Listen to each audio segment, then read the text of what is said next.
لله رب العالمين والصلاة والسلام على رسول الكريم أما بعد فأعوذ بالله من الشيطان الرجيم بسم الله الرحمن الرحيم قال نوح رب إنهم عصوني واتبعوا من لم يزده ماله وولده إلا خسارا ومكروا مكرا كبارا صدق الله العظيم اللهم صل على محمد وعلى آل محمد كما صليت على إبراهيم وعلى آل إبراهيم اللهم بارك على محمد وعلى آل محمد كما باركت على إبراهيم وعلى آل إبراهيم إنك حميد مجيد رب زدني علما رب اشرح لي صدري ويسر لي أمري واحلل عقدة من لساني يفقهوا سورہ نوح آیت نمبر 21 دوسرا رکوع ہے۔ ارشاد باری تعالیٰ ہے قال نوح، کہا نوح علیہ السلام، ربی اے میرے رب، انہم عصونی، بے شک انہوں نے میری نافرمانی کی، واتبعوا من لم یزدہ مالہ وولدہ الا خسارا،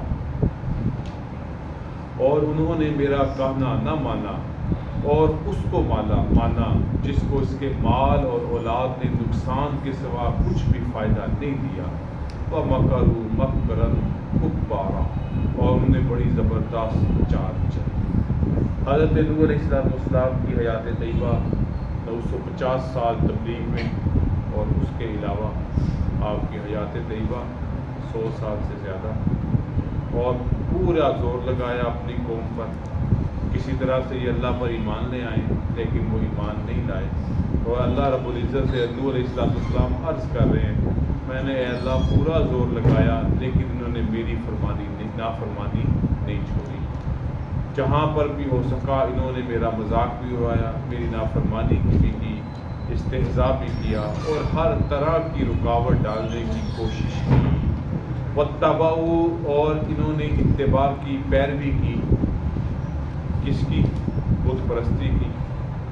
انہوں نے اتباع کی، میری بات مانی، انہوں نے میری حکم قبولی کی۔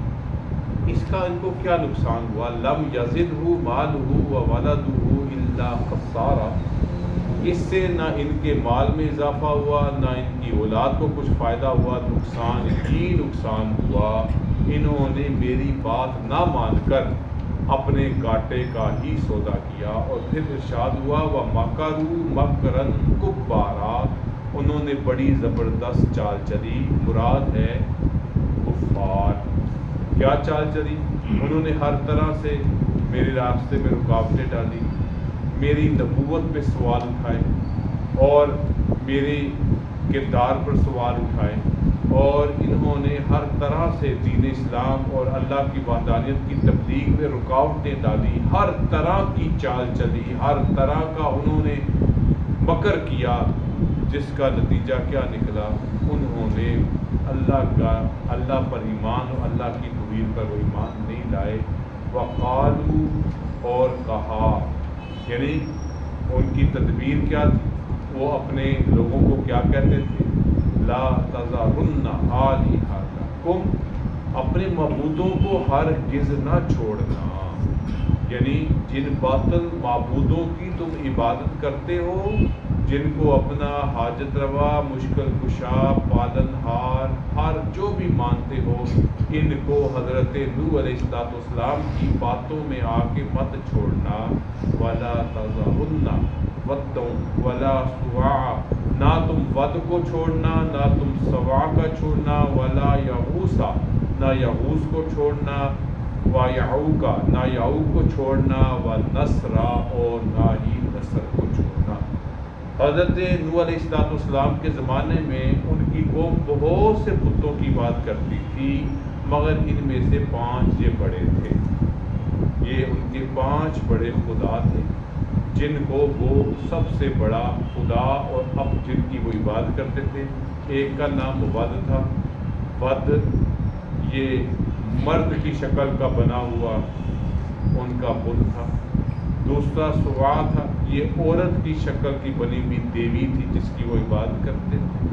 تیسرا یغوث تھا، جس کو وہ اپنے لیے حاجت روا سمجھتے تھے، یہ گھوڑے کی شکل کا بت تھا۔ اور گھوڑے میں طاقت ہوتی ہے، اس لیے وہ گھوڑے کی شکل میں تھا اور اس کی بات کرتے تھے۔ یعوق یہ شیر کی شکل میں تھا، یہ شیر بہادری کی اور شجاعت کی علامت تھی اور وہ اس کی عبادت کرتے تھے۔ والنسر یہ گدھ کی صورت میں تھا، گدھ ایک بڑا پرندہ ہے جو ہواؤں میں اڑتا ہے اور طاقت میں بھی بڑا ہیبت میں بھی بڑا سمجھا جاتا ہے، تو وہ گدھ کی شکل کا تھا۔ یعنی 5 ان کے بڑے خدا تھے، ایک دیوتا، ایک جو ہے وہ بت عورت کی شکل میں، اور اس کے بعد ایک گھوڑے کی شکل میں، ایک شیر کی شکل میں اور ایک گدھ کی شکل میں، ان کی وہ عبادت کرتے تھے۔ وَقَدْ أَضَلُّوا كَثِيرًا انہوں نے بہتوں کو گمراہ کیا، ان کے مکر نے، ان کی چال بازی نے اپنی قوم کو بھی گمراہ کیا اور بہت سے اور لوگوں کو بھی گمراہ کیا۔ وَلَا تَزِدِ الظَّالِمِينَ إِلَّا ضَلَالًا اور ان ظالموں کی گمراہی اور بڑھا دیجئے، یعنی اللہ انہوں نے بڑوں کو گمراہ کیا ہے، ان کی گمراہی بڑھے گی ہی بڑھے گی، کبھی کوئی نہیں ہوگی۔ اور مما خطیاتہم اور وہ اپنی گناہوں کے سبب اغرقوا غرق کیے جائیں گے، فادخلوا النار اور جہنم میں دوزخ میں داخل کیے جائیں گے۔ اللہ رب العزت کے پیغمبر نے ان کے بارے میں پہلے ہی پیشن گوئی کر دی کہ جو ان کی حرکتیں چال بازیاں ہیں اور جو گمراہی ہے اس کا انجام ان کا غرق ہونا ہے اور پھر ان کو جہنم کی آگ کا ایندھن بنایا جائے گا۔ فَلَمْ يَجِدُوا لَهُم مِّن دُونِ اللَّهِ أَنصَارًا اور وہ اپنے لیے اللہ کے سوا کوئی مدد کی آگ کا ایندھن بنایا جائے گا۔ فَلَمْ يَجِدُوا لَهُم مِّن دُونِ اللَّهِ أَنصَارًا اور وہ اپنے لیے اللہ کے سوا کوئی مددگار نہ پائیں گے، یعنی ان کی کوئی مدد کرنے والا نہیں ہوگا۔ حضرت علیہ السلام اتنے تنگ آگے، اتنے عاجز آگے کہ اب اللہ سے دعا کیا کرتے ہیں، وقال نوح اور کہا نوح علیہ السلام نے، ربی اے میرے رب، لا تذر علی الارض من الکافرین دیارا اے میرے رب زمین پر کافروں میں سے کوئی رہنے والا نہ چھوڑ۔ جتنے بھی لوگوں نے کفر کیا ہے، جتنے بھی لوگوں نے تیری نافرمانی کی ہے اور میرا استہزاء اور مذاق اڑایا ہے اور مکر اور چال بازی کا بڑا راستہ اختیار کیا ہے، اے میرے رب ان کو زمین پر کسی کو بھی زندہ نہ چھوڑنا۔ انکا ان تذرہم یضلوا عبادک حضرت نوح علیہ السلام کے کتنے سخت الفاظ ہیں، کتنے وہ تنگ آ چکے تھے، 950 سال ان پر محنت کرنے کے بعد کیا کہتے ہیں، بے شک اے اللہ اگر تو نے ان میں سے کسی کو زندہ چھوڑ دیا، اے اللہ ان میں سے ان کافروں میں سے کسی کو زمین پر زندہ نہ چھوڑ، اے اللہ اگر تو نے ان میں سے کسی کو چھوڑ دیا، یضلوا عبادک وہ تیرے بندوں کو گمراہ کریں، یہ باز نہیں آئیں گے، یہ ان کو بت پرستی کی لعنت میں مبتلا کریں گے، یہ تیری نافرمانی کی طرف لے کے جائیں گے، گمراہی کا راستہ اختیار کریں گے اور تیرے بندوں کو گمراہ کرتے رہیں گے۔ اور اس سے بھی بڑھ کر نوح علیہ السلام نے اگلی بات بھی یہ فرما دی، وَلَا يَلِدُوا إِلَّا فَاجِرًا كَفَّارًا اور ان کی نسل میں فاجر اور کافر ہی پیدا، یعنی یہ اپنے کفر میں اس طرح سے اٹے ہوئے ہیں، اس طرح سے ہر طرف سے گرے ہوئے ہیں، وَلَا يَلِدُوا إِلَّا فَاجِرًا كَفَّارًا اے میرے رب ان کی اولاد میں بھی کوئی مسلمان ایمان والا پیدا نہیں ہوگا۔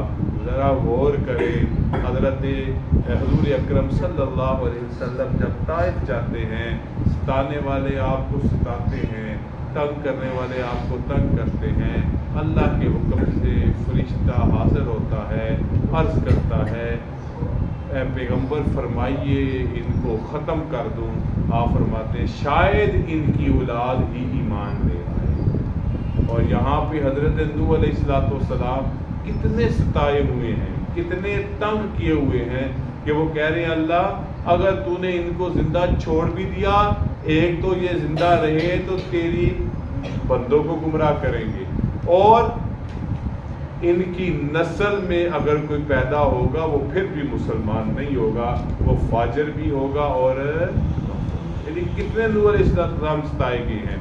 اور پھر اللہ سے عرض کرتے ہیں رب اغفر لی، اے میرے رب مجھے تو معاف کر۔ مطلب کیا؟ اس سے بڑی کوتاہیاں ہوگی تبلیغ کرنے میں، تیرا پیغام پہنچانے میں، یا کہہ لیں ان دعاؤں کے کرنے میں بھی کچھ نہ کچھ مجھ سے کوئی اگر رہ گئی ہے کوئی کسر، یعنی کہ میں ذرا زیادہ جذباتی ہو گیا ہوں۔ رب اغفر لی، اے اللہ میں تجھ سے پھر بھی بخشش کا سوال کرتا ہوں، والدیا، اور میرے ماں باپ کو بھی بخش دے۔ جو یقیناً حضرت علیہ السلام کے ماں باپ کیا تھے؟ صاحب ایمان تھے۔ وَلِمَنْ دَخَلَ بَيْتِيَ مُؤْمِنٌ وَلِلْمُؤْمِنِينَ وَالْمُؤْمِنَاتِ، اور جو کوئی میرے گھر میں ایمان والا ہو کر داخل ہو اس کو بھی بخش دے۔ یعنی جو میرے گھر میں صاحب ایمان ہو، ایمان کے ساتھ داخل ہو، مومن ہو جائے، تیری توحید کا اور میری رسالت کا کلمہ پڑھ لے، اے اللہ اس کو بھی، اس کی بھی بخشش فرما۔ وَلِلْمُؤْمِنِينَ وَالْمُؤْمِنَاتِ، اے اللہ جو ایمان والے مرد ہیں اور جو ایمان والی عورتیں ہیں ان کی بھی بخشش فرما۔ جیسے کہ پہلے بھی بتایا تقریباً یہ تعداد 80 سے زیادہ نہیں تھی، جو 950 سال حضرت نوح علیہ السلام کی تبلیغ اور محنت کے بعد کیا ہوئے؟ ان کے لیے بھی بخشش کی اللہ سے دعا کی۔ وَلَا تَزِدِ الظَّالِمِينَ إِلَّا تَبَارًا، اور اے اللہ ظالموں کو تو بربادی کے سوا کچھ زیادہ نہ کرنا۔ یعنی ظالموں نے، جنہوں نے تیرے ساتھ شرک کیا، جنہوں نے تیری بات کو نہیں مانا، تیری نافرمانی کی، جنہوں نے ان 5 خداؤں کی پرستش کی، جنہوں نے بڑے بڑے مکر اور چالیں چلی، اے اللہ وَلَا تَزِدِ الظَّالِمِينَ إِلَّا تَبَارًا، تو ان ظالموں کو اگر ایک ہی ان کے نصیب میں اور حصے میں لکھ دے وہ صرف اور صرف بربادی ہے۔ اور دوسری طرف رب اغفر لی وَلِوَالِدَيَّ وَلِمَنْ دَخَلَ بَيْتِيَ مُؤْمِنًا وَلِلْمُؤْمِنِينَ وَالْمُؤْمِنَاتِ، مجھے بھی بخش دے، میرے والدین کو بھی بخش دے، جو کوئی میرے گھر میں مومن ہو کے داخل اس کو بھی بخش دے، مومنین مومنات کو بھی بخش دے، مگر اللہ ظلم کرنے والوں کو، جنہوں نے تیری توحید میں شریک کر ٹھہرا کر ظلم کیا، ان کو سوائے ہلاکت کے کچھ بھی نہ کرنا۔ تو یہ سورہ نوح ہے جس میں اللہ تعالیٰ حضرت علیہ السلام کا اشارتاً اجمالاً تذکرہ فرما رہے ہیں۔